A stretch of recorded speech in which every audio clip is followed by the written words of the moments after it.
Peace, family. How you doing? It's Mr. R2 here at Consistency is Currency, your morning podcast of choice.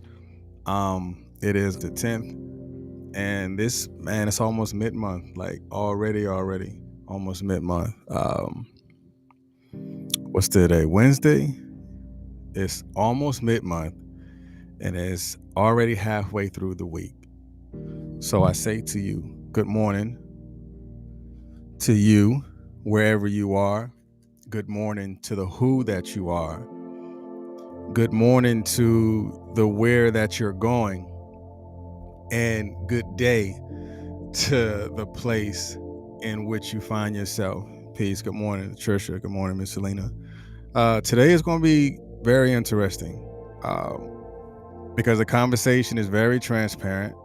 How you receive it is how you receive it. Completely up to you, but I know definitely you're going to find something in it that's going to resonate with you. I've had this in mind and concept and reality for a long time, but I just never had the open dialogue conversation. I had this like way before podcast or any of that stuff, but it has always been here with me.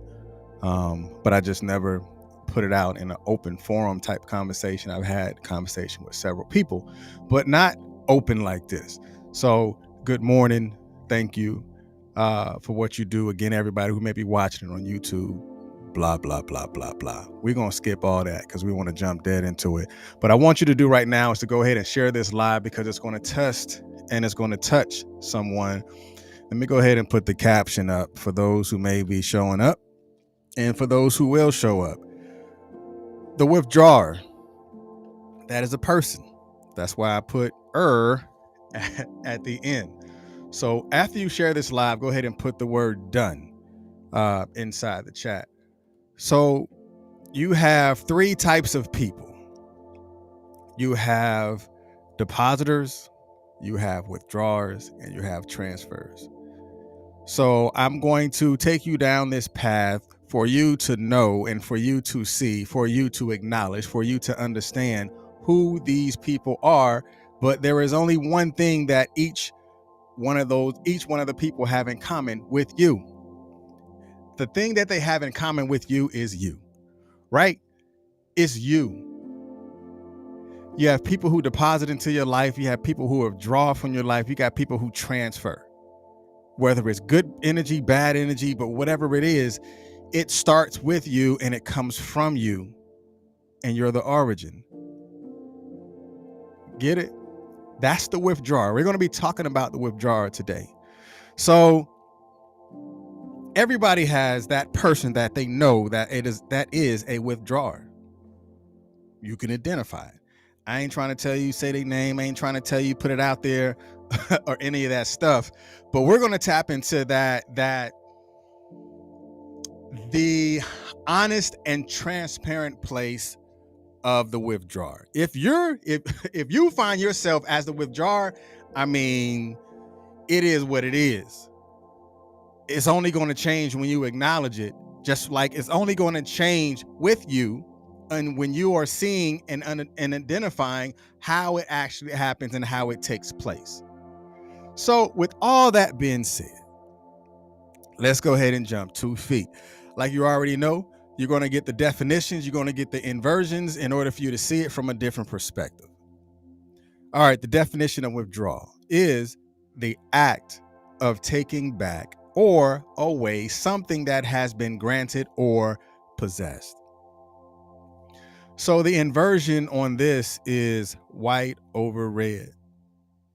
The act of taking away something that has been granted.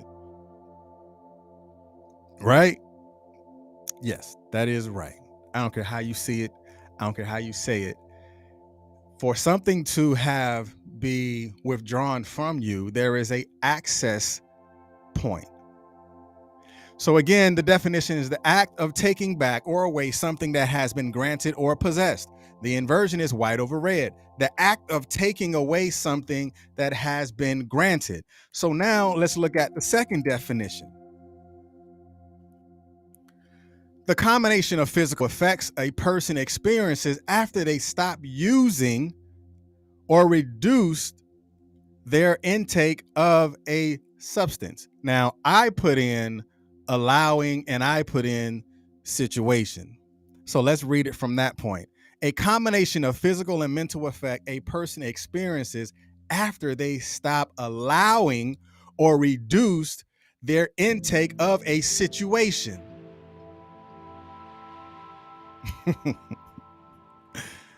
I'm going to read that again, and I want you to personalize this. A combination of physical or mental effects, say your name, experiences after, say your name, stop allowing or reduce their, say your name, or reduce, blah, blah, blah, intake of a situation. So I'll do it. A combination of physical and mental effects Ronnie experiences after Ronnie stops allowing or reduce Ronnie's intake of a situation. You got it? You ready? All right, bet. I want you to personalize it. A withdrawal. I want to go back to this again. I want y'all to absorb this because it's going to help when we move forward. A combination of physical and mental effects that Ronnie experiences after Ronnie stops allowing or reduce Ronnie's intake of a situation. I want you to remember this because as we go on through the 4 points, this right here is going to resonate with you even more when you're understanding these 4 points. The combination of physical and mental effects. There is something that is going to be physically and mentally affecting you when you experience certain things, when you allow it to be experienced, or until you reduce the intake of a situation, until you remove yourself, or until you stop giving permission or accessing or giving or granting someone permission or access to you or the situation. Yeah, I ain't never heard it like this. This is withdrawal. This is the withdrawer, the person. So let's take this quick deep dive. Again, we already talked about there are several people. You have the person that deposits into your life. That person is going to root for you. That person is going to give you access to their resources. That person is going to deposit hope into you. They're going to deposit light on you, in you, and they will always want what's best for you. It is not a selfish act, but it is a selfless act because they want you to grow, and they show it with the things that they say as well as the things that they do. That's the depositor. The withdrawer, the person that takes from you. You know what this person looks like. You know what this person sounds like. This person knows how to push your buttons. This person knows everything about you. So therefore, they feel they have access or a granted access to withdraw from you at any given time. They don't care how much you have left. They don't care how much they've already depleted the you that you are, because they feel they have access to withdraw from you at any given time. The transfer, the person who is going to transfer, whether it is good energy or bad energy, that is where you take a much greater understanding on what type of energy or what type of transfer that you're going to allow them to do. Yes, you can transfer with the deposit. Yes, you can also make a withdrawal or a transfer. You can go from one place to the next. That person is and possibly can be a good bridge, or even a bridge that you may need to walk away from. The transfer. All right, whatever it is that resonates with you, go ahead and put it inside the chat, because those who watch it on the replay, I got several messages yesterday from people I didn't even know that watch or listen to the podcast. It was like, oh man, yesterday really helped me out. Yesterday was deep. So whatever types of things that you feel, drop it into the chat, because there are people that look at it and they can resonate with the things that you say too. Let's go. All right, you have the drive-through at the drive-through window, right? Because let's walk through this. Now I want you to envision it. And let me go back real quick, because remember this statement: a combination of physical and mental effects a person experiences after they stop or reduce their intake of a situation. Now say your name. A combination of physical and mental effects Ronnie experiences after Ronnie stops allowing or reduce Ronnie's intake of a situation. Now let's go to the drive-through. Pull up to the drive-through, right? And now you're in the line and you go to your designated spot, whether you're a commercial or you're coming and you're making a personal, going to your personal account. Now imagine you at the drive-through. I'm sure you've seen it or you've done it before personally. So I'm gonna walk you through the actual steps, and then I'm going to give you the inversion of the withdrawer. So you're driving up to your designated spot, again, whether it's business or personal. So this is a known station. That means you are knowing which one you want to be in, commercial or business or personal account. Now, this is the area where you're able to communicate with the bank teller through a speaker, right? It comes down the chute, and then you open up the drawer and you take it out, and inside the drawer is what? Most of the time there is a pen. If you don't have one, they normally put it in there for you.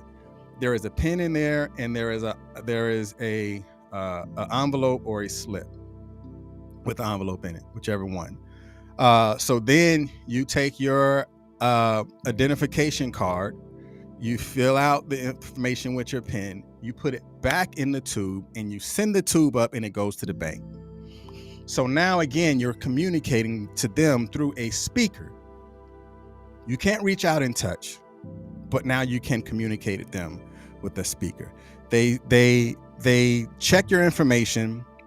They look at what account you're making the withdrawal from. And then once it is granted, once it is approved, it comes back through the tube and it comes back to you. So this is the person that knows how to pull up on you.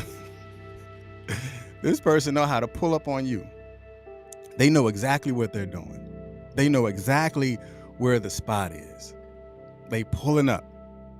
You can identify them, so therefore you're recognizing who they are, so you allow them to get as close as they feel they need to be in order for them to get your attention, to be able to fill out whatever it is that they're wanting or trying to subtract from you, because they know all the right things to say.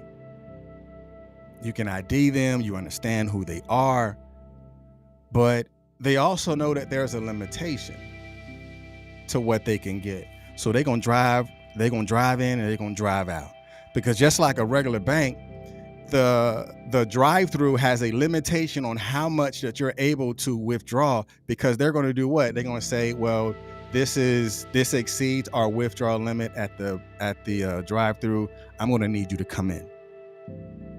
So this person is making, they're driving through, they're making withdrawals from you, but they're taking that money, or they're taking that resources or that happiness away from you, and then they go and spend it on somebody else or with somebody else. But they only wanted you for that particular moment because they knew how to pull up on you. They knew how to pull up at the window. They knew how to say the right things to you in order for them to get what they want, and they go sit down and invest into somebody else. But remember, they knew the limitation. They acknowledged the limitation. But because of the limitation, excuse me, sir, ma'am, I need you to come in, because for that size of a withdrawal, I need you to come into the lobby. Now they're in the lobby. Now they've walked in. They went and they got the withdrawal slip. They filled out the withdrawal slip. Now it's their turn. They're up next because they've been standing in line looking at everybody in front at the teller. So they're seeing everybody come to you, and they're understanding like, oh man, this person got it. So let me go up there with my ID like everybody else, because somebody said, hey, this person let me borrow $200. Word back, man, I need some money too. Let me pull up on you like I did at the teller, but I knew I had a limitation. So in order for me to get more, I need to do more. So now I'm going to still present you with the who that I am. I'm gonna give you that small talk, that talk good enough to get you to persuade you away from who that you are.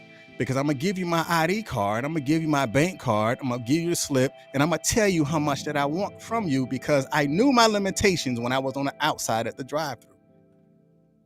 So I gave you that smooth, small talk that was good enough for me to get what I want from you. Right? I smiled at you. I probably made a slight little joke, and now they got what they want. You let them walk into your life. But the same way they walked into it is the same way they can walk away from it. How many people have you allowed to pull up in your life? How many people have you allowed to walk into your lobby to make a large amount, to take out a large amount from you, and to make that withdrawal? So now this person don't really have enough time. They don't care about you or anything that you have, because they want it when they want it. I don't even need you around, so let me go ahead and make this withdrawal at the ATM. What do you got to do? They're going to insert their debit card into the ATM, debit or credit into the ATM. The ATM is going to confirm their ID, right? They're going to have the PIN number. They're going to put the 4-digit PIN at the ATM. They're going to choose what type of account they want to withdraw it from, or they're going to say, I want to withdraw funds from this account to that account. And then they're going to select how much they want to withdraw, right?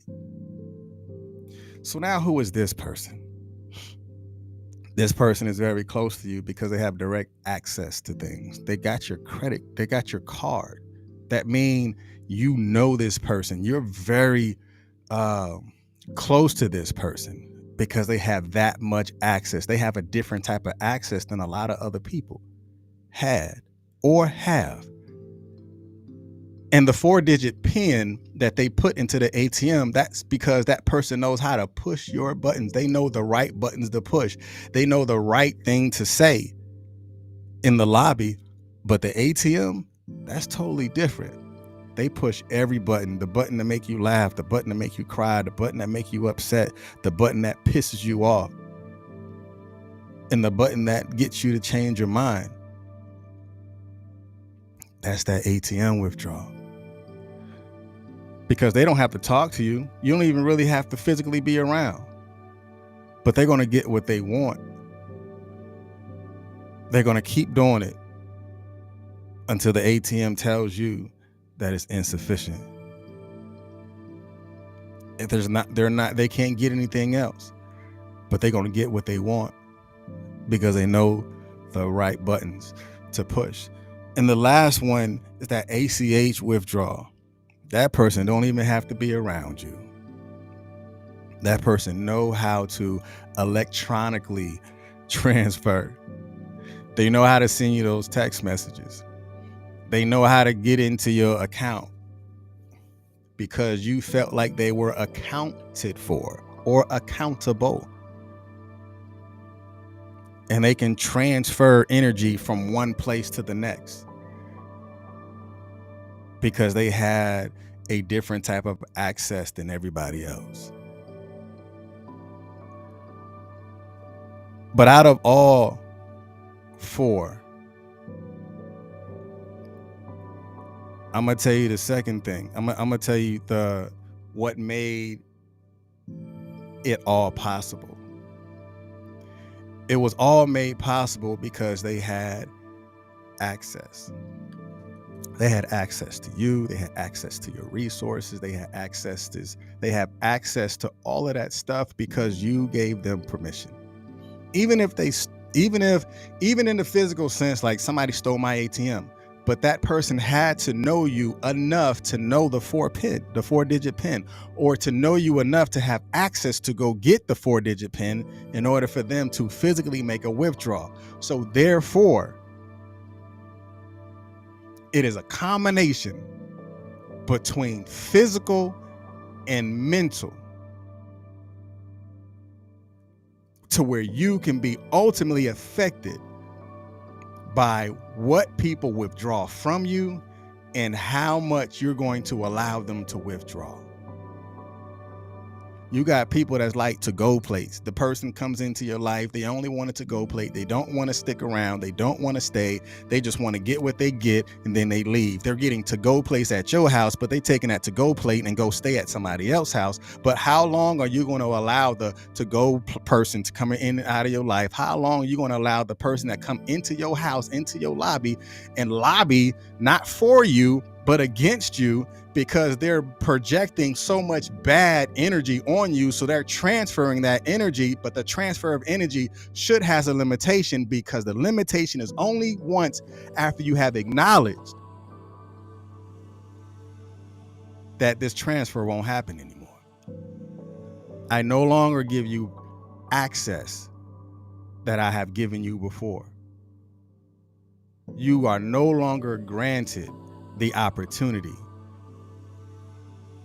to transfer your energy onto me anymore, because I've identified the last deposit, the last withdrawal that you made, and I've called the bank and I told them stop all access to my account, or I need to cancel my account and go move it somewhere else.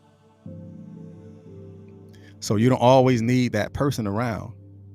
You can let go and move on. Again, you have 4 types of people. You have the depositor, you have the withdrawer, you have the person that pull up to your ATM because they know how to push your buttons, and you have the transfer. You will know these people because they know how to talk to you, pull up on you and talk to you. They know how to walk inside of your house or walk inside of your life and say what needs to be said to have a large withdrawal at the lobby. They know how to go to the ATM and they know how to do an electronic transfer. But all of it is based on the amount of access that was given to them or forwarded. We'll say that the amount of access that was forwarded to them to make them think that they can do it anyway. All right, that's enough. But hey, y'all be blessed. I see y'all tomorrow. I almost pushed the wrong button. But anyway, I'll fix it. How I'm gonna fix it? Just like this. Peace.